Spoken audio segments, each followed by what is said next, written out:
Okay. Meron akong ano dito. 6 na sensor. 6 na sensor, 3 pares. Magkakaibang unit. Ito sa York.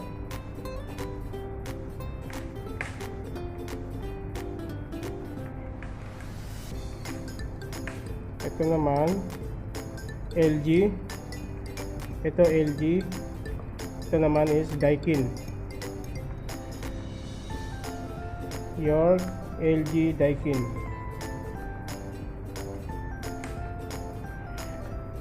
May nagtatanong kasi sa akin ito kung paano ko daw i-check. Paano daw ma-check kung buo ang sensor o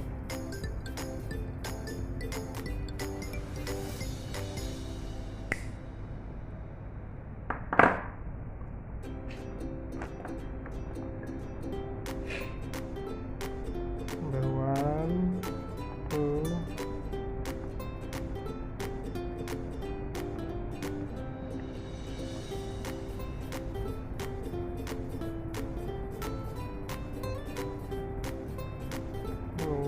time 5 sensor.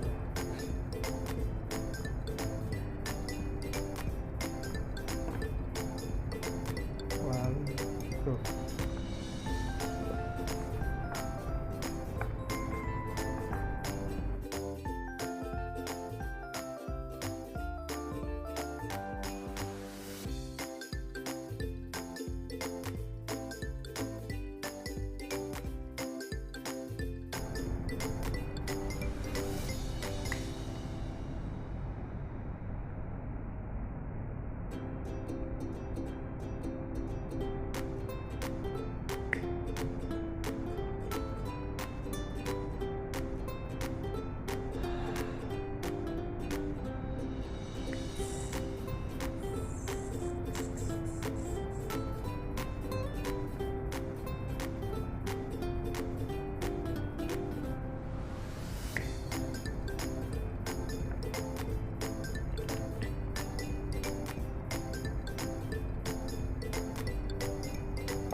Tanggalin naman natin para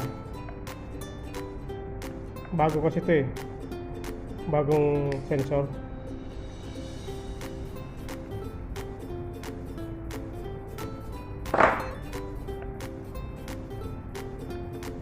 Marami kasi nagtatanong ito kung paano daw malalaman kung buo or hindi ang sensor ng AC. Ngayon papakita ko. Hindi ko siya nagagawin to eh. Marami kasi nagtatanong kung paano.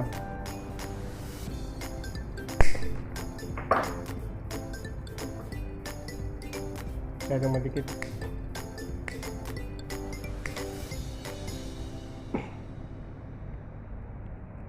Bawat technician kasi may kanya-kanyang diskarte kung paano mag-identify ng bad sensor at good sensor. May kanya-kanyang diskarte. Ako naman, iba naman yung diskarte ko. Kaya bawat technician hindi pare-pareho ng diskarte kung paano sila mag-diskarte. Yung ibang technician kinukuha nila sa resistance. Ako naman, hindi lang resistance ang kinukuha ko.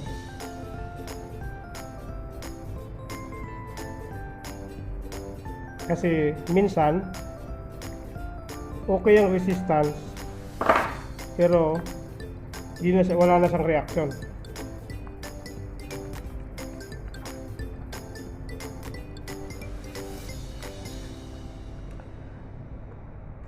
Okay.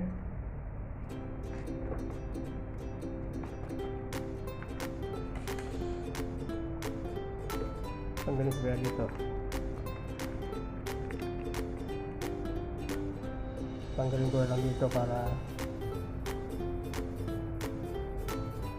okay. Ayan. Para maganda. Mabilis. Sabihan just natin. Kaya natin itong magkapares. Ito, Daikin. Ibuhol natin para hindi hiwalay. Kapares kasi yan eh.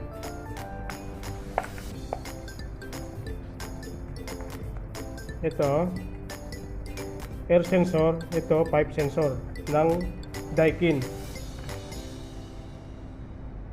Daikin split AC. Ito. Okay. Ulitin natin ha.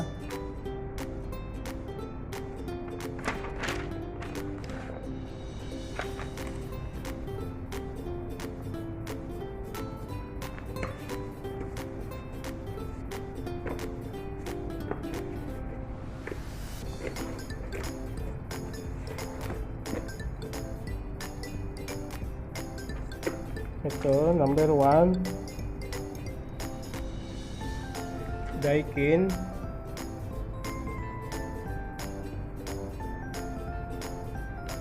Daikin 1, 2. Number 2 ay LG 1, 2. Ito naman number 3 York 1, 2. Kaya may 1 and 2 siya kasi may dalawa siya. Okay. Wala ko na mainit na tubig, pakulo muna ako. Dito muna tayo sa York. Ang gagawin natin, kukuha natin ng resistance. Unang step, kuha natin ng resistance. Unahin natin ang air sensor.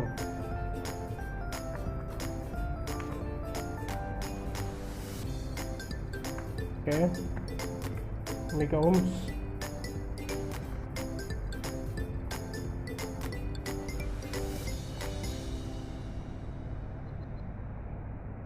.84. Dito ba? Ulitin natin.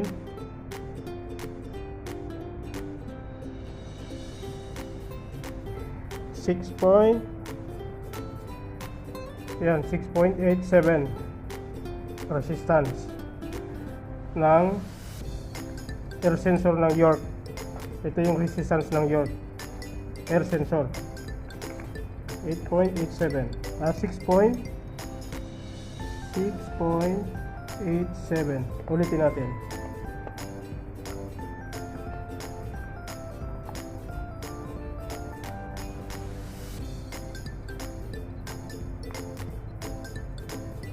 Hmm, 6.87. Okay. Ngayon, dito naman tayo sa pipe sensor.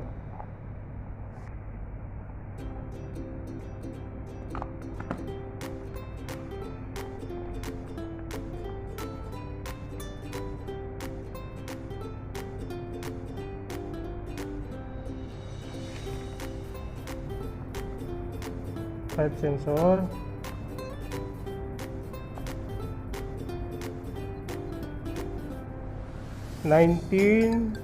.43 pipe sensor. 19.43. Ito yung York. Tabi mo natin to. Yung York. Dito naman tayo sa Daikin sensor.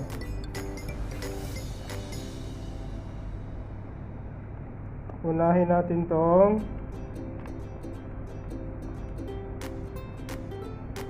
ano ba to? Yung air sensor nya. Unahin natin to. So, parehas ito yung mahirap panuan kapag i-identify natin. Okay, unahin natin tong air sensor ng Daikin AC. Kuhanin natin ng resistance.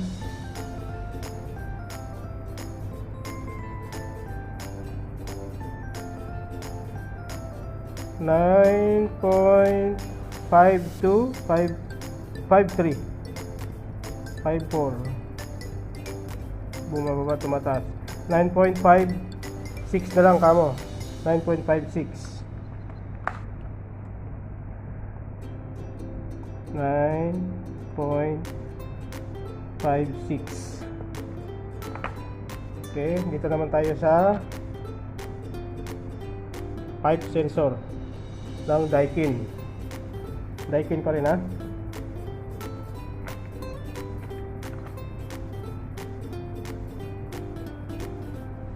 pipe sensor.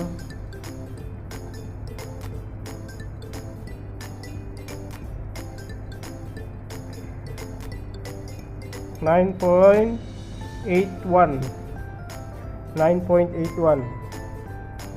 ohms. 9.81 ohms.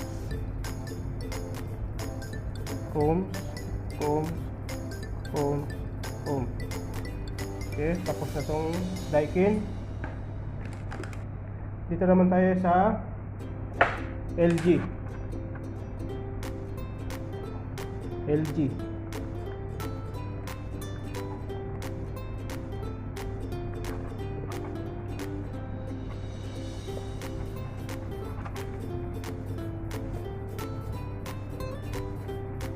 Unahin natin ang pipe sensor, air sensor.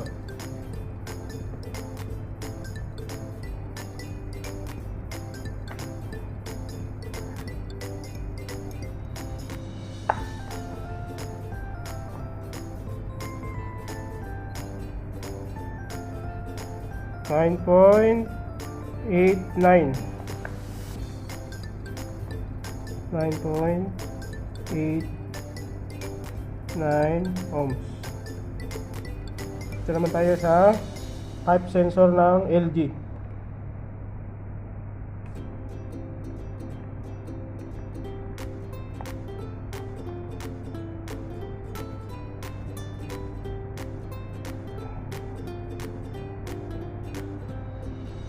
$9.92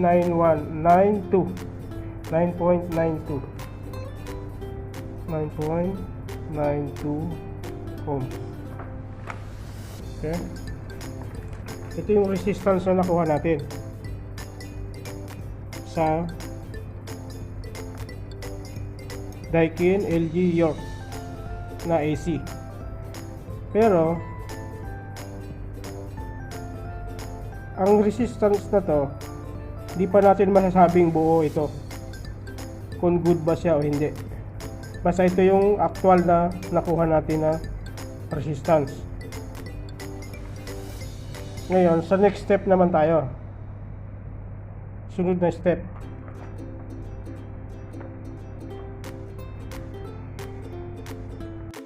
Okay. Ngayon, second step na tayo. Unahin natin ang Daikin. Ito yung Daikin.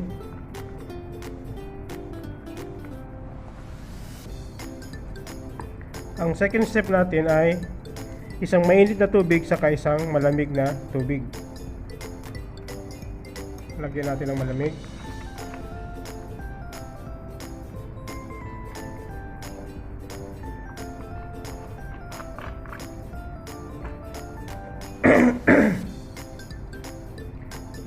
Okay.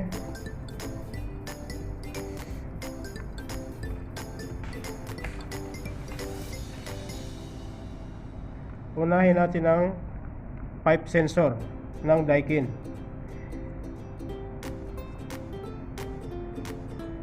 Ilalagay natin sa malamig na kung ulitin natin para pag hindi siya malamig, ito yung reading niya, ito yung resistance niya.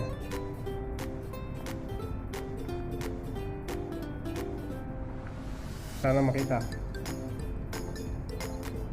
Yan ang resistance niya, 9.95. Pipe sensor Ngayon, ilalagay natin sa malamig na tubig.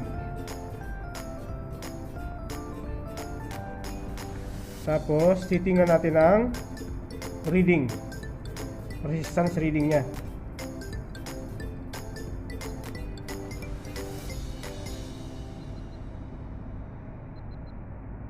Okay? 14. Tumataas siya.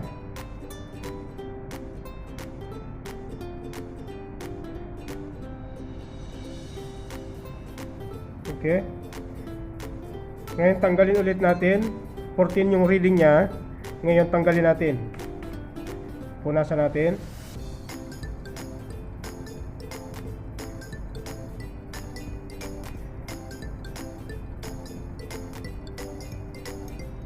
Kuhanan ulit natin. 9.56.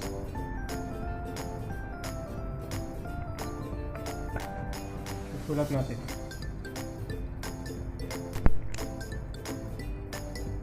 9.56 ohms. Pag linagay natin sa tubig ay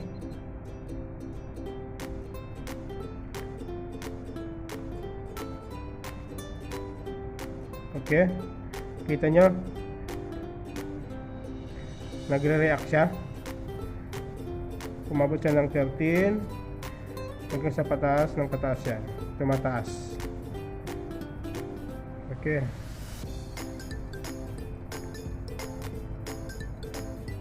okay.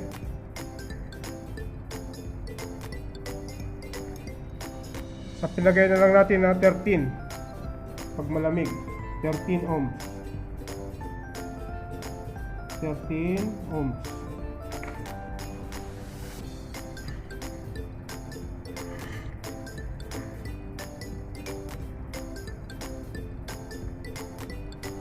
Punasan ulit natin para mawala yung tubig. Pipe sensor pa rin pipe sensor.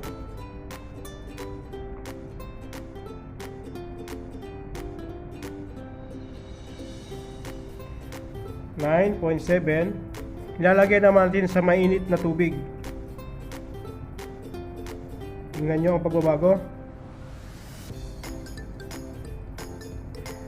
4. Ano na lang siya? 3. Bumababa pa siya.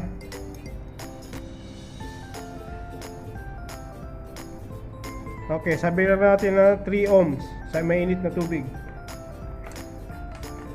3 ohms. Ito yung cold. Tapos yung hot niya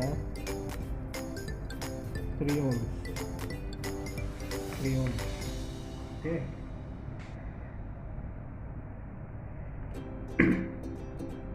Ngayon, tapos na tayo sa pipe sensor ng Daikin. Dito naman tayo sa air sensor. Ito naman yung air sensor ng Daikin.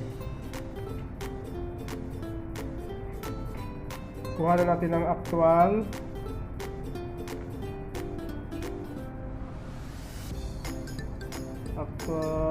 resistance.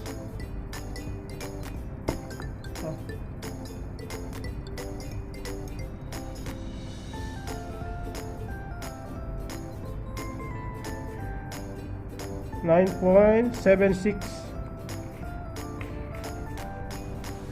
9.76.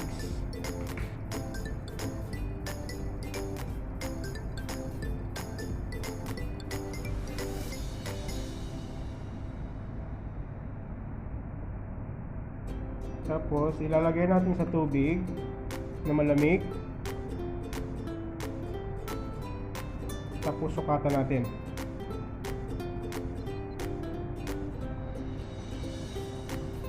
Okay.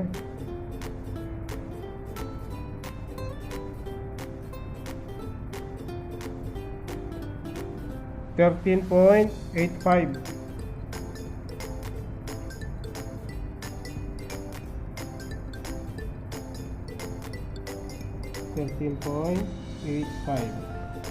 Ito yung air sensor sa malamig. Ngayon, sa hot water naman natin ilagay. Hot water. Pata natin ay 3. Bumababa pa siya.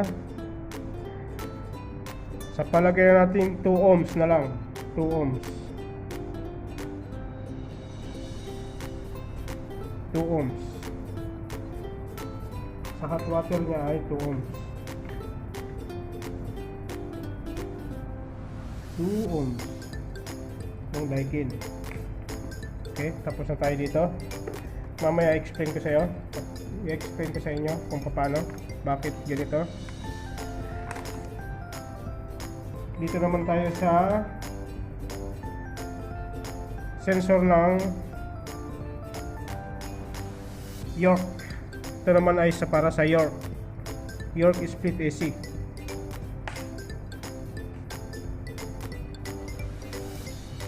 Kuha na natin ang pipe sensor.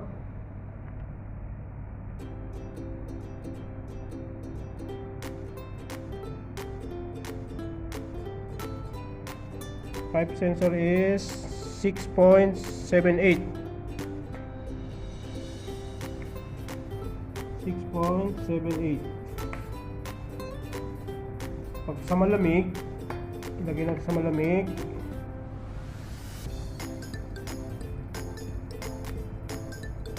Malamig na tubig ay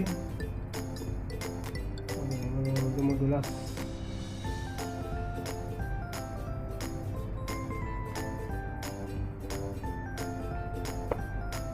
Lumambot sa malamig.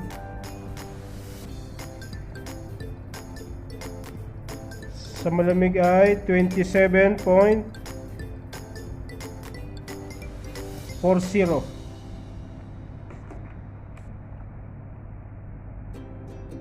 27.40 ohms. Ilagay natin sa mainit. Ilagay natin sa mainit.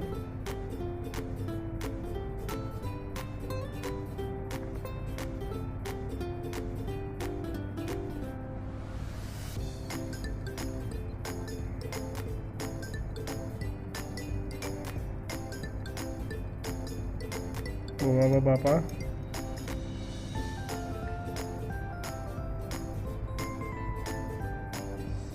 Sabihin na lang natin 5 ohms.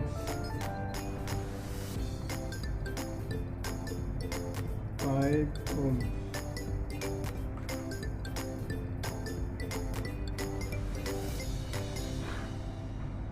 Dito naman tayo sa air sensor ng York.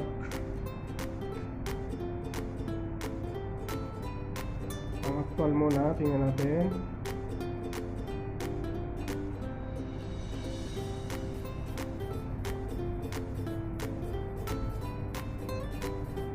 Actual niya ay 6.75. 6.75. Tapos ilagay natin sa malamig na tubig. Sukatan natin kung ilan.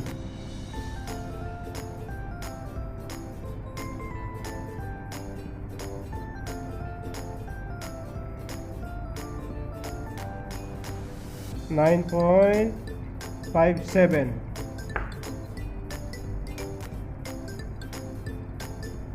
9.57. 7.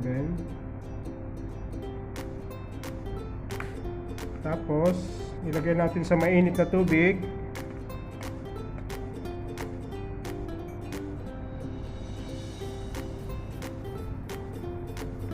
Sukatan natin kung ilan ang makukuha natin.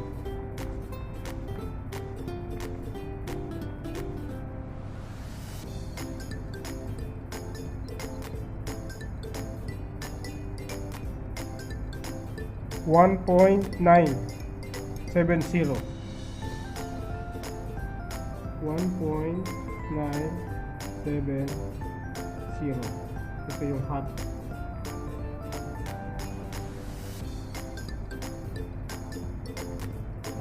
Ito yung cold.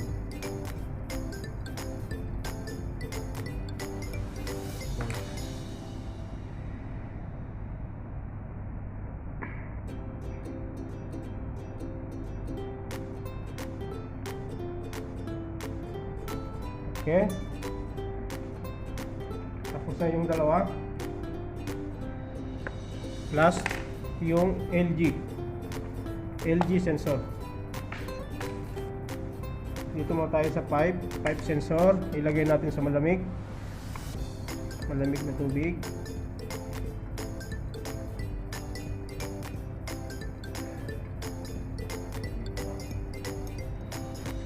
.2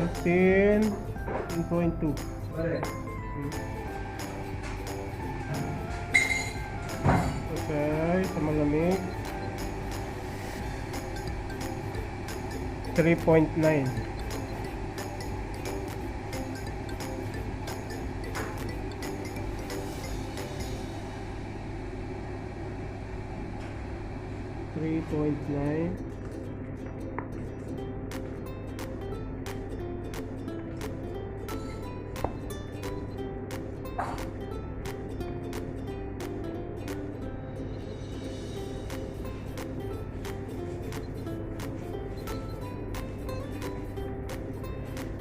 Air sensor.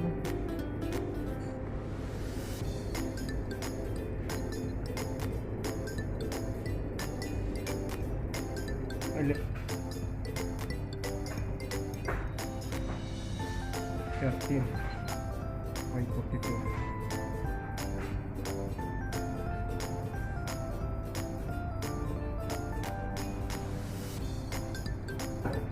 Marami. 13.42.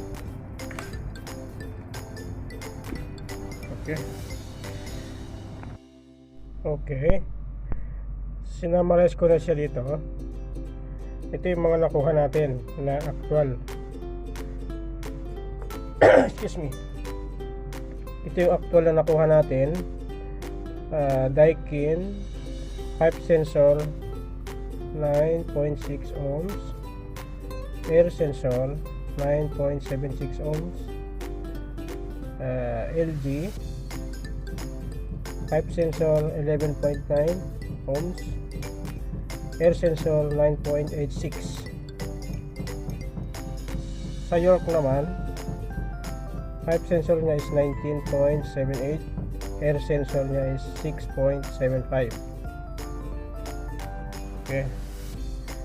Marami kasi nagtatanong sa akin ito, paano daw i-kuha, paano matrace or i-identify ang bad sensor at good sensor.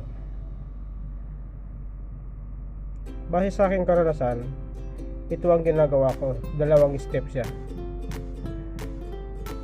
Pero bawat isang technician may kanya-kanyang diskarte kung paano nila i-identify ang isang sensor, kung ito ay good or bad.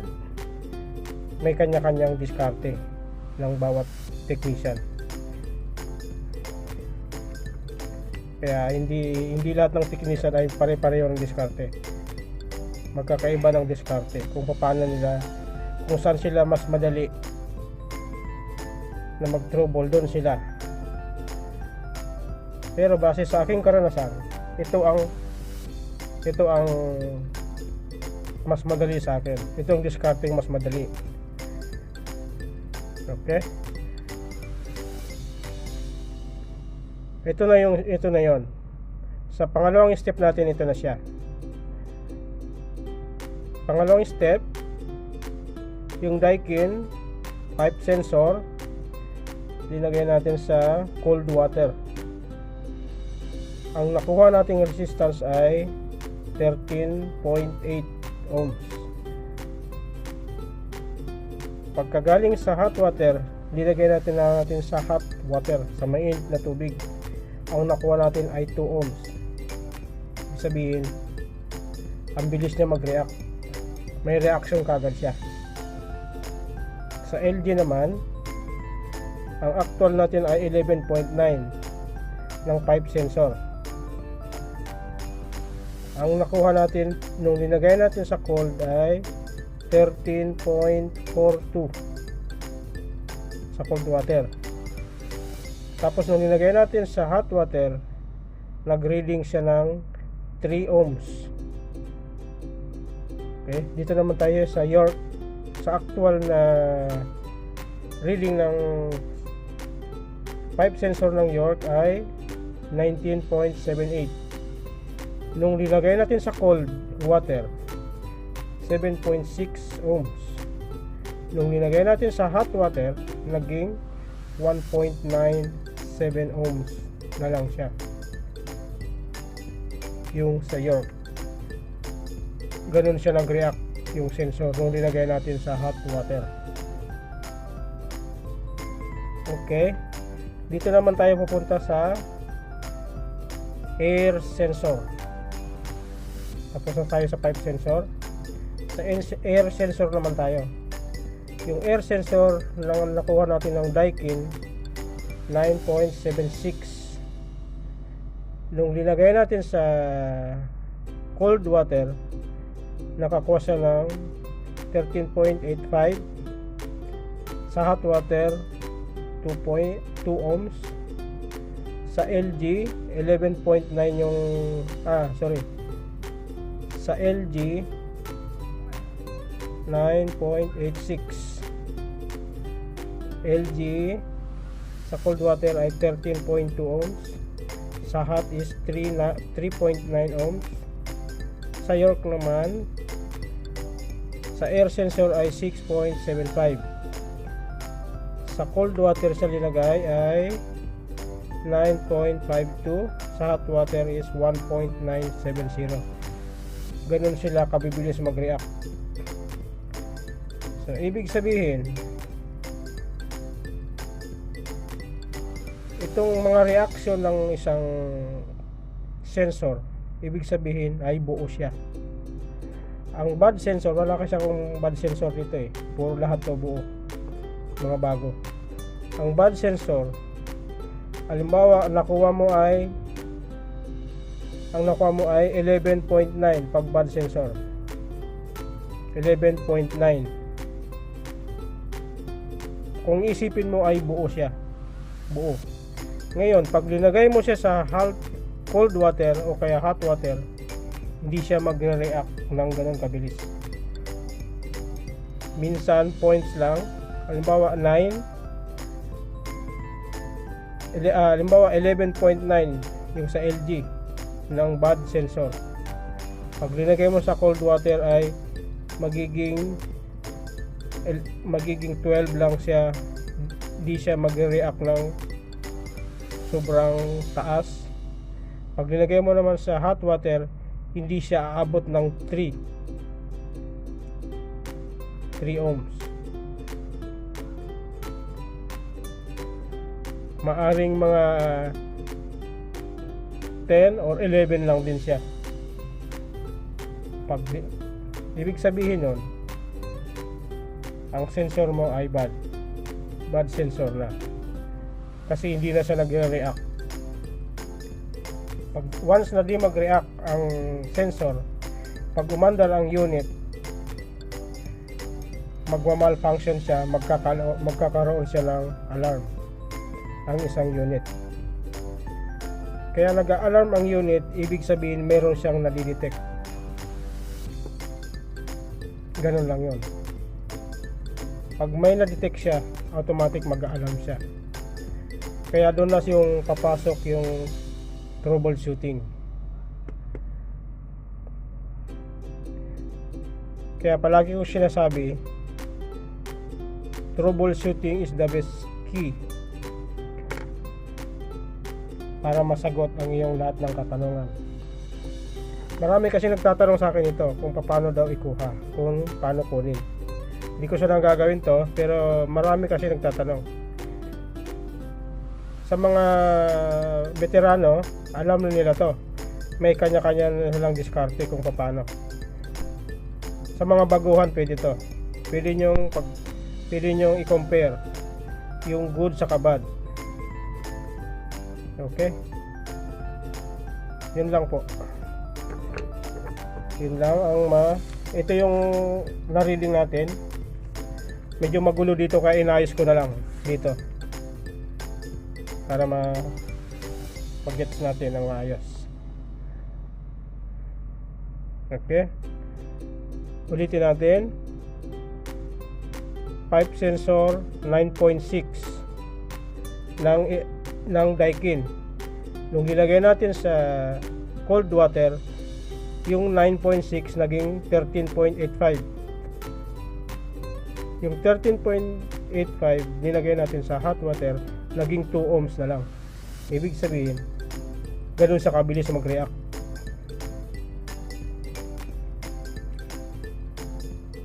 Ganun sa kabilis mag-react. Ganun yun. Okay. Yun lang po. Thank you. Sana yung nag-request sa akin ito, mapanood nyo to. Yung mga nagtatanong sa akin kung paano daw. Sinabi ko naman sa kanila na, pero medyo hindi nila nakuha. Kaya ginawan ko ng video kung paano. Okay, thank you. Thank you very much po. Thank you.